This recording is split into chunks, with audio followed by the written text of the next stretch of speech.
Hello and welcome to the Modern Mystic Radio Show. You're listening to A1R Psychic Radio, the world's #1 psychic radio network. My name is Mystic Saira, and today I am joined by somebody who I'll introduce in just a moment. But before I do that, I'm just going to remind you a little bit about how I work. So I'm a professional psychic medium, have been for over 30 years. Work with a variety of different methods, different tools, and I also have my own private practice here in the UK. This weekend on Saturday, I am running a spiritual business masterclass. So if you want to get involved with that, join my Facebook page, which is Mystic Saira, or you can look at Modern Mystic as well. Failing that, you can visit my website on www.modern-mystic.co.uk. Okay, so I'm very excited to welcome in a very, very special guest. His name is Ian Mason. He's a psychic medium and he's also a way guide. So hi, Ian, how are you? And welcome to the show. Hello, Sarah. I'm very well, thank you. How are you? And hello, everybody. Oh, thank you. Now, just explain, what is a way guide? Well, what a way guide is for me is about resonating and understanding that we're a multisensory being rather than a human being, and allowing ourselves to realise that actually we're in tune with far more than we've been told, to the point that we can actually feel it and know that there's something beyond what we recognise for most of our lives. That resonates with us, that almost is communicating on some level with us. And it's to allow you to get in touch with your spirituality, to bring that courage, to have faith, to explore that and see how that can guide you on your way in life, or on your path, but way with a capital W. Okay. And so how does that differ from a normal psychic reading? Well, the beauty of this is that I once described it as almost when we go into training and we sit in a circle as mediums, we're always taught to sort of open up and connect, to open your chakras, project up, and all the rest of that. But if you're not actually in tune with it anyway and familiar with it and how it resonates with you, I feel you're almost sometimes learning to run before you can walk. So the beauty of this is it gets you in tune with you, it tunes you into what's out of you and helps you understand your connection before you go out trying to connect. So you're already oven ready.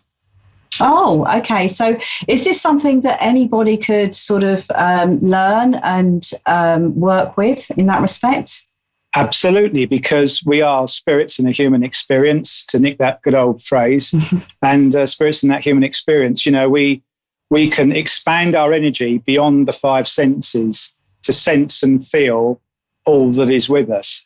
And that's the beauty of mediumship, because as those boundaries are simply not there for us, we allow that to extend to our loved ones, to link in with us, so that, you know, we can enjoy the benefit of life after life.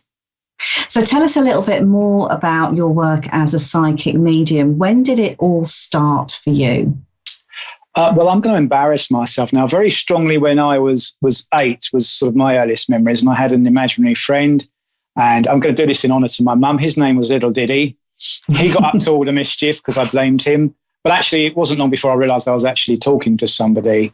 And going back in time, apparently when I was a toddler, I did strange things. Some people that still know me say I still do strange things, but that's a different story. Okay, and so you talked a little bit about your first experiences. So was this like a playmate? Were they the same age as you? Were they older than you?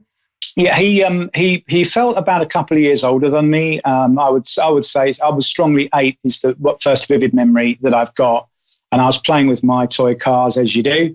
And he sort of came into me and he said, "Oh, you don't want to play it like that. You want to play this game." And it was the old thing of looking around to go, "Okay, who said that?" And and that's really how it all started. So he kind of introduced himself to me. He wasn't a guide as such. It was just somebody that made my acquaintance. Okay. Do you think he was linked to you or the property, perhaps? No, he was linked to me. Okay. He was familiar.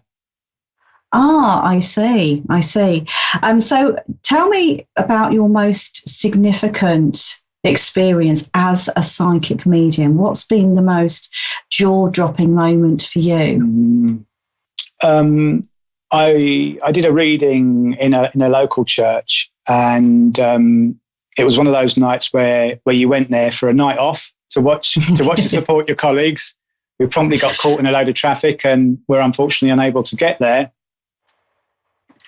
And the funny thing was that this lady was the last reading, and she'd missed her mum's passing, and her mum was rushed in after a trauma or a road accident, and it was quite graphic. And as I read for this poor lady, her eyes was running, her nose was going, the nose was sort of hitting the floor. It was, and I said, "You sure you're happy for me to continue?" And this went on for several times, and she looked in a hell of a state, bless her. And after the reading, she came up to me and thanked me. She said that was just what I needed, but she looked like she'd been dragged through a hedge backwards at that point, Poor lady. Oh, wow. Bless her. It was so powerful, so powerful.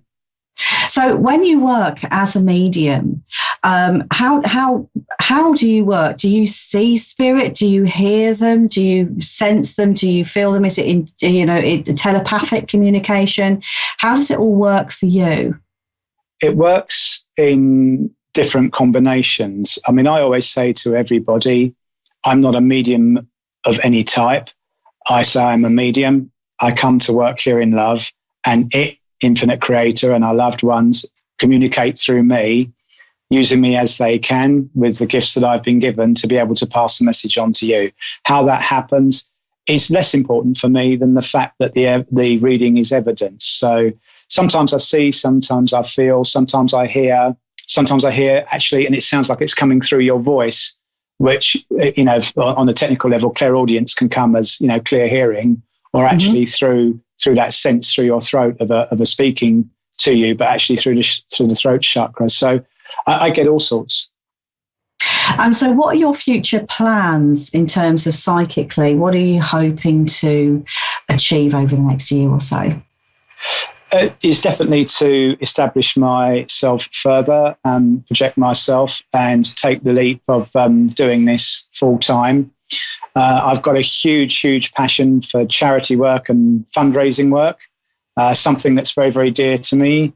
And it's the gift that keeps on giving. In some ways, it's what people like Gary Zukov talk about authentic empowerment, because it's truly what we're here to do. Gifts are for giving, they're not for holding on to.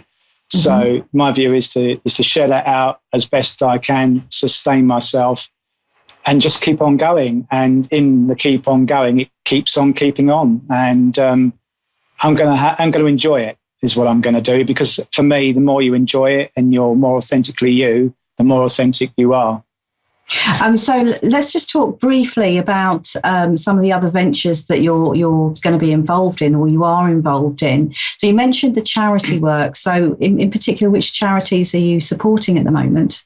Well, lots. I do so many. They get touched through a lot of the churches and the centres. So anything from the various hospice, St Catherine's Hospice, St Raphael's Hospice. The latest one is the Lucy Rayner Foundation, which is a wonderful charity to raise mental health awareness, particularly in young people. I'm recently qualified as a mental health first aider myself here in the UK.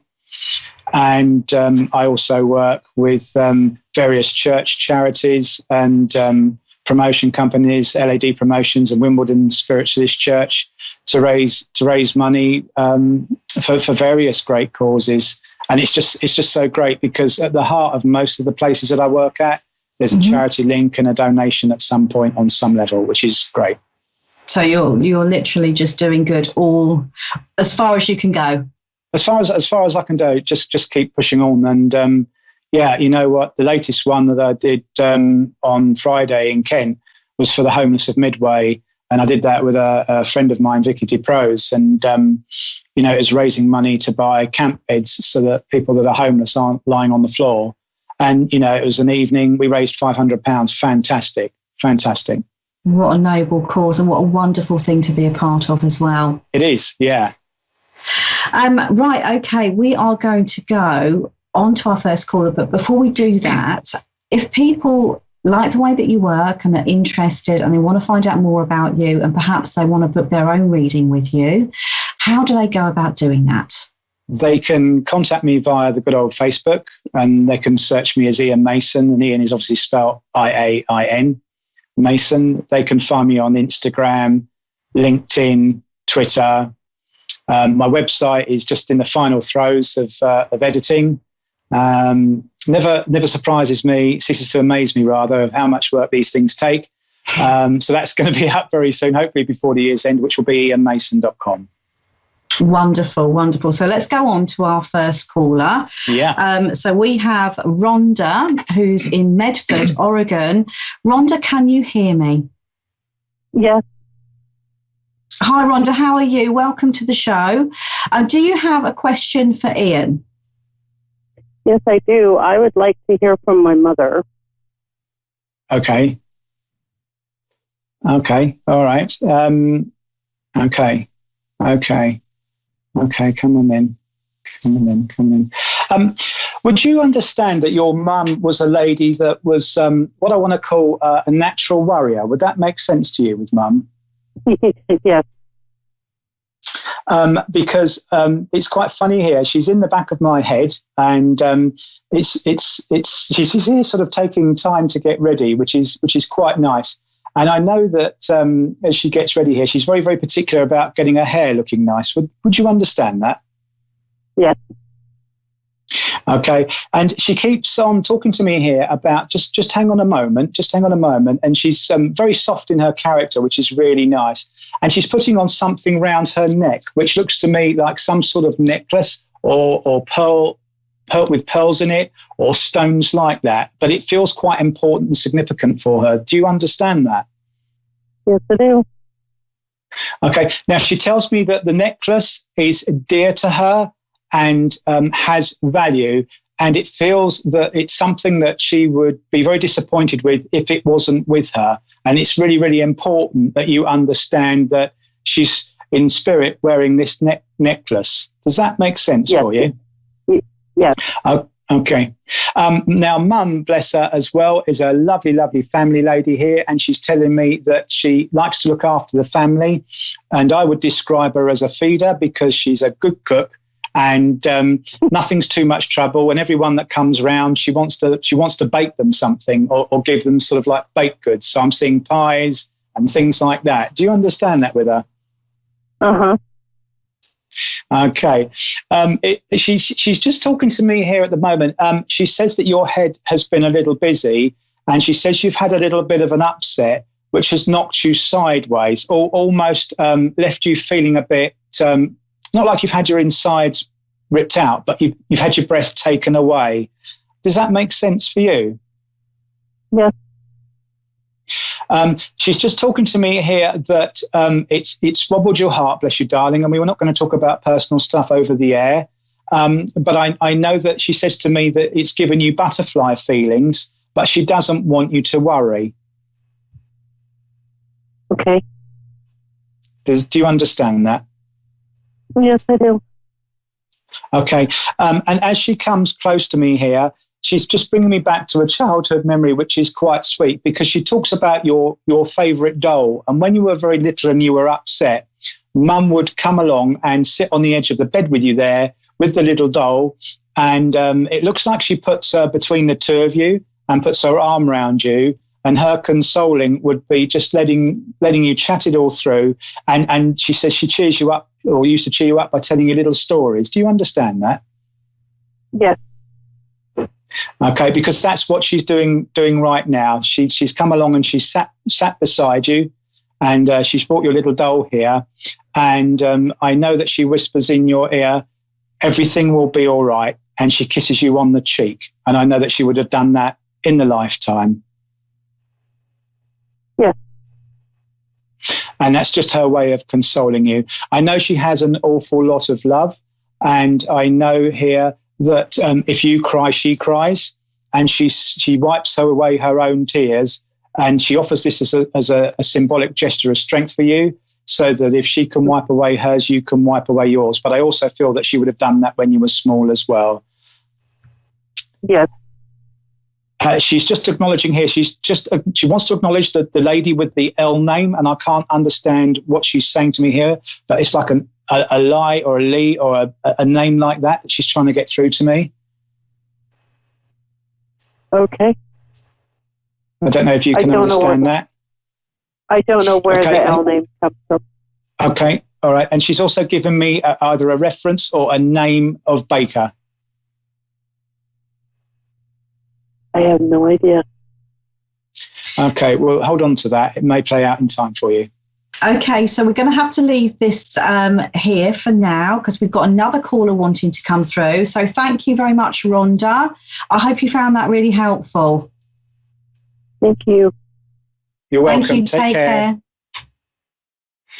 Okay, so we're going to welcome in Courtney, who's in Loveland in Colorado. Courtney, can you hear me? Yeah. Hi, Courtney. Welcome to the show. My name is Mystic Sarah. I'm going to be handing you over to Ian. Do you have a question for Ian today? I don't really. Okay, so is it just a general? It is a general, but I do want to. Are they medium also? Yeah, Ian is a medium. Yes. Oh, okay. So, yeah, I want to find out about my friend Troylene's death. I'm sorry, my friend, her name was Troylene. She died 2 years ago, and it was uncertain circumstances. Okay. Okay. It's okay if nothing comes to you. That's fine either way. No. That's all right. I'm just seeing what comes. I mean, you've just told me there that there are odd circumstances with it. But do you understand either almost being the sense that I'm getting of a lady around me is almost of an ambush. It feels like that for me. Amber? No. Ambush.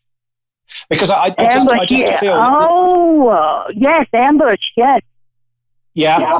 Because I almost feel that I've been scared or surprised or shocked or shaken, and it's almost like people have either come up on me or around me, or I've found myself all of a sudden feeling very uncomfortable. Mm-hmm. Yeah, she was in a house fire, but she came out with like a black eye, but she died at the hospital. So we're not sure what happened to her because she had drugs in her system that she doesn't do. And the people who got out of the house, they got out and left her. So I'm not sure. I mean, I just get the sense of this lady for that as she's there. It almost feels like an ambush because I've just got this, as I said, this sense of surprise. I'm feeling very, very uncomfortable. I just get this sense that either she would have either been expecting somebody and somebody would have come, but I feel that these people would have brought more people. I know you've almost said that there were a few people in the house, but she's making me feel very, very sick here. And I feel very, very sick in that I'm not comfortable with the people that are present. Exactly. I do get this feeling that in either the week or two leading up to her passing, I get the feeling that there were new people coming into her life that she didn't know, and they were introduced to her.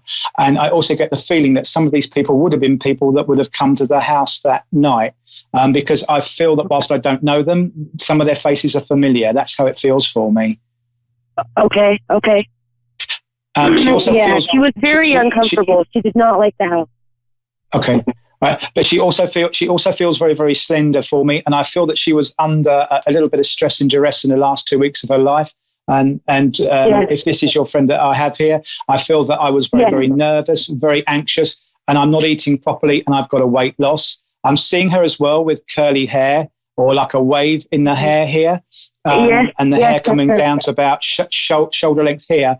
But I feel that she just lost her focus of looking after herself in that last couple of weeks, and I just feel she was going through things a bit. Yes, that's her. Oh, tell her I said hello. Okay. all I know here is that she's quite funny, really, because she's got quite a wacky sense of humour, and she's a little bit hippie in her nature. And she's just feeling a bit happy here because she's sitting here with her legs crossed, like she's sitting outside a brasserie, and she's having a coffee and a pastry, and it looks like a lattice type pastry. And she says, "I'm all right now. I'm eating again." Oh, good. And she just very quickly, she's acknowledging and wants to acknowledge either a Dana or a Dana or a lady like that. Danny. Yeah. Okay. She's just acknowledging her, and she says hi to her. Okay. And I know that she looks on. I know that she looks on you like a sister, and that's how she is for me with you. Yes. And Danny is her sister that is taking care of her son. So. Okay. Yeah. She just wanted to acknowledge her, and that's the energy that I sense with her, and I hope that brings you some love and some comfort. As I say, God bless you. Can she tell me if the guy that owns the house was to blame for the fire, setting a fire? I'm going to be very honest with you. Her energy's gone. She very much came in as like a passing message. But she did give you that lovely specific information there, and I'm delighted for you that you got that. But it felt like an ambush, right? That's what you're saying? Yes, correct, yes. Okay, yeah. Well, thank you so much. You're so welcome.